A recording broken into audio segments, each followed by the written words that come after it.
Yo, what's up and welcome back here to the channel. Today's video is very simple and very important. Many plugins either way add gain when you load them up or add a lot of gain when you use them. This makes stuff sound really good really fast because it's simply louder. However, it's actually fooling you because if you put anything 3 dBs louder, it will always sound better. If it's not, of course, completely limited and crushed. But let's assume that you still have headroom because you have a proper gain stage in your session, then louder sounds better. What you want is to have a clear understanding of what this plugin or what a piece of analog gear actually does. That's why you need to either way keep it in mind or compensate for that. And it's just really important to always only apply changes that you feel are necessary. And if you do something and it feels good because it's simply louder, then you should ask yourself the question if you actually need that plugin. Let's get straight into the examples. The God Particle Jason Joshua's plugin is an amazing plugin, and I see it as a sauce box which you can use in parallel and which can do a great job. However, if you load it up in the default setting, it already has a limiter of 5 dBs activated. And yeah, let's just set it up and I'll show you here on the meter. These are mastered files. I added 6 dBs of headroom, and yeah, let's just look at the meter, what happens when I simply activate the plugin.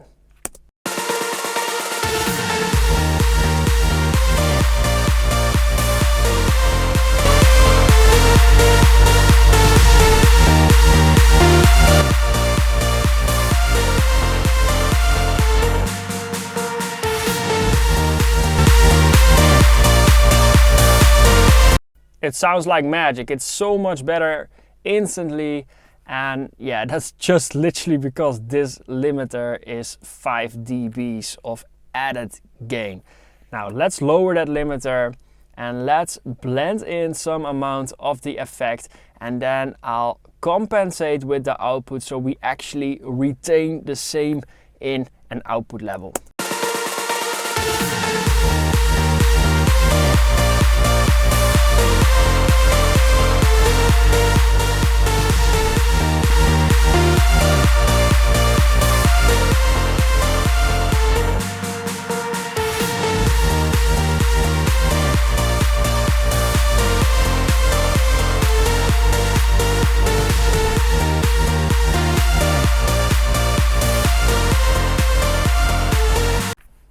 So there you see, I needed to compensate about 2.5 decibels to retain about the same peak level. So if I wouldn't have done that and I just let it at a standard setting, I would have ended up with this on the meter.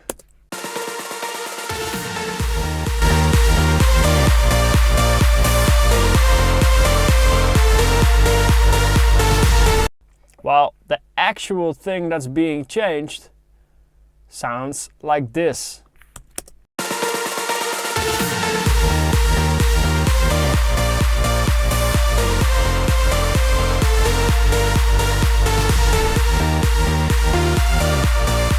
So conclusion, plugins like these are amazing. I mean, let me just set it up real quick so it sounds super good.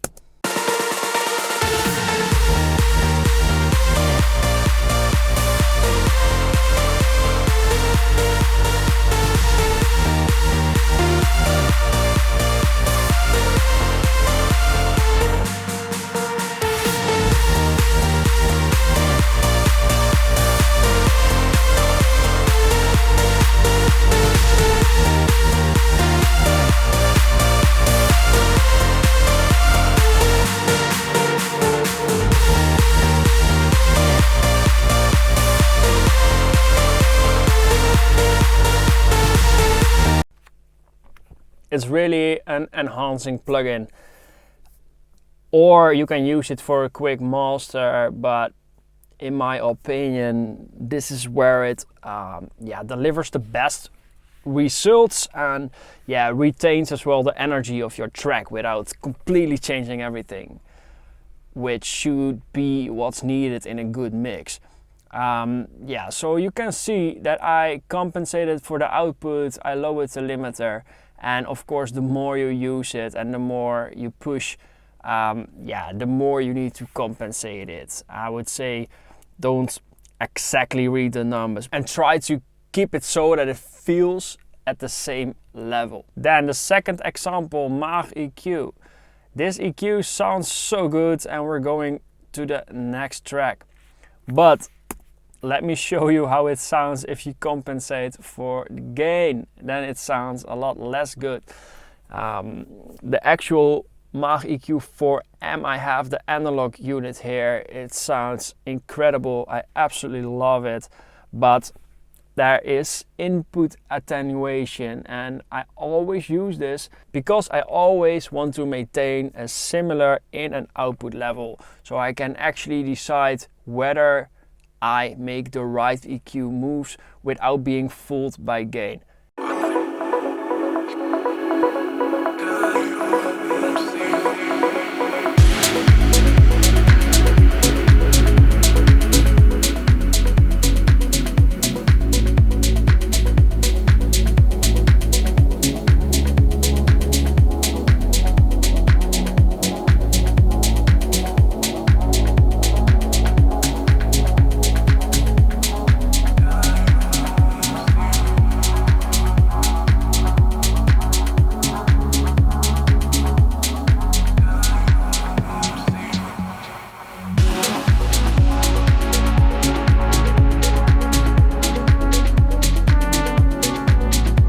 There you have it. It's minus 4 dBs, and I think it's still a bit louder actually. So 4 dBs is so much.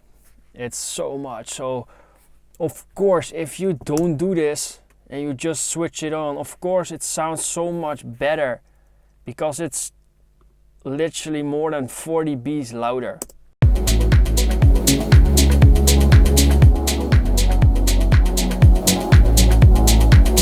It's like magic. You think, wow, that's amazing.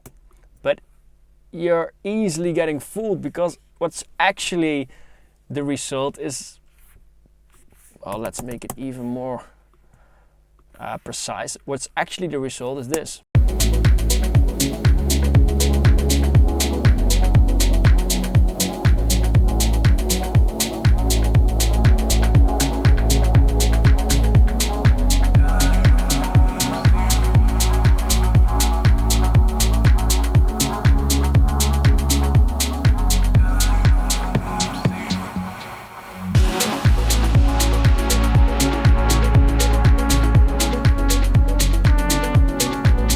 So now you can actually hear what it's doing to the tone, and you can clearly tell that it's coloring the sound quite a bit as well. It's almost sounding like compression. I do like the Maag EQ plugin. I think it's really good. I actually never use it this extreme. When I use it, I use it to like bump a bit of 10 Hertz or bring up 0.5 on the 2.5K high shelf, or just open up the top end a little bit. But I don't use it a lot because I use the actual unit, the analog unit, during mastering, which sounds way more transparent and clean, and it just has a lot more depth, and it never sounds harsh as well, while the plugin can easily sound harsh. But it's just to show you how much gain is being added by a plugin like that if you push it a little bit. Then black box, same situation. Check this. All on my body. You set my body, all on my body on fire. You set my body, all on my body. You set my body, all on my body on fire. You set my body, all on my body. You set my body, all on my body. You set my body, all on my body.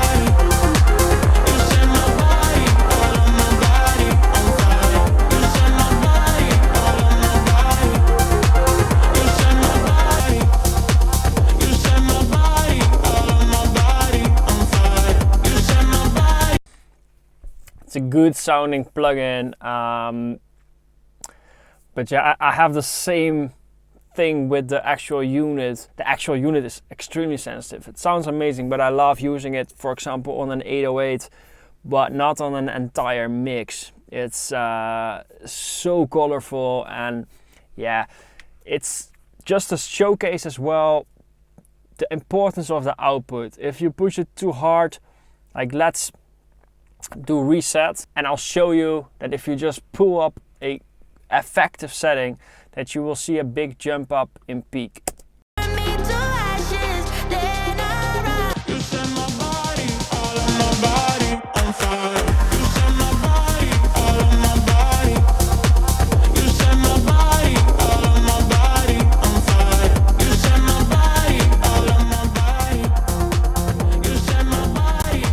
That's more than 4 dBs of difference. So of course it sounds better with it on.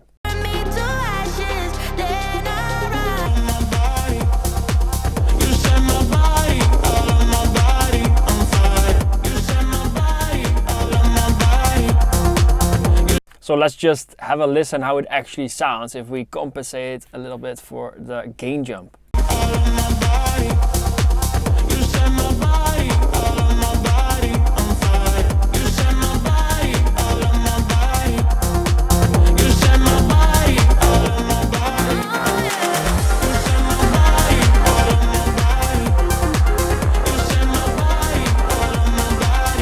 It makes it way easier to tell if adding that type of processing is beneficial. In this case, I wouldn't go with this because it's just way too colorful. But it's just to show 4 dBs, even more. That's how much of a difference this makes. Then last example, Soothe 2, one of the absolute best plugins ever made. I absolutely love this plugin, but there's trim as well. And if you use some of their presets and you are not keeping this in mind, you might get fooled if you add a little bit of processing, because you can, for example, do this.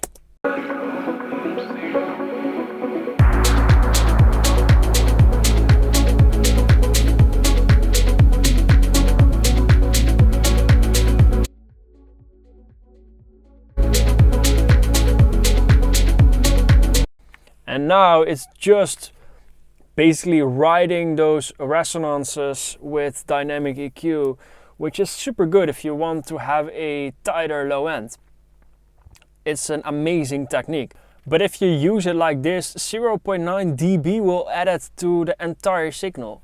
So I always just do this instantly, because then I can dial that in myself. And of course, a preset is designed to be used in a specific way, but I always advise to make a preset your own and yeah, use it in a way that you feel completely confident with and know exactly what it does.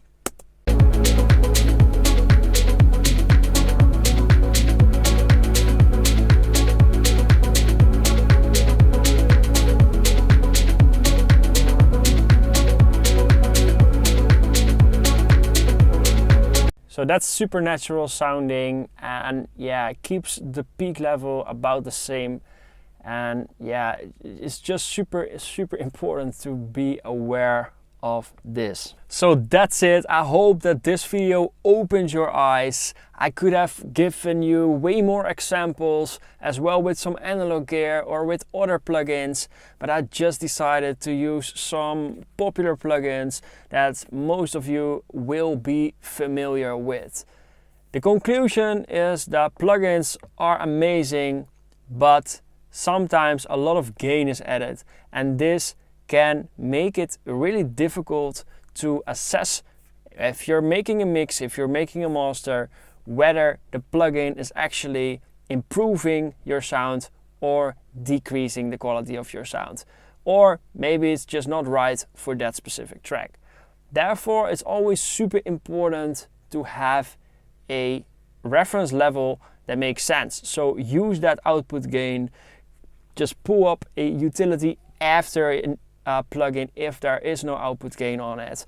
And just make sure that you know what you're doing so you can make the best decisions when creating your mix or creating your master. Love making this video. It's a super important subject. Let me know in the comments if you already do this or if you have different techniques to assess whether a plugin or a hardware unit is adding something to your sound, or if you're just not yet using this and if you always just push plugins way too hard. Let me know it as well. I'm just very, very interested in hearing how you look at this subject. So let me know in the comments. Fired up as well on the upcoming videos. There's a lot coming for you. So make sure to hit subscribe if you didn't do that already. And then I'll see you in the next one. Goodbye.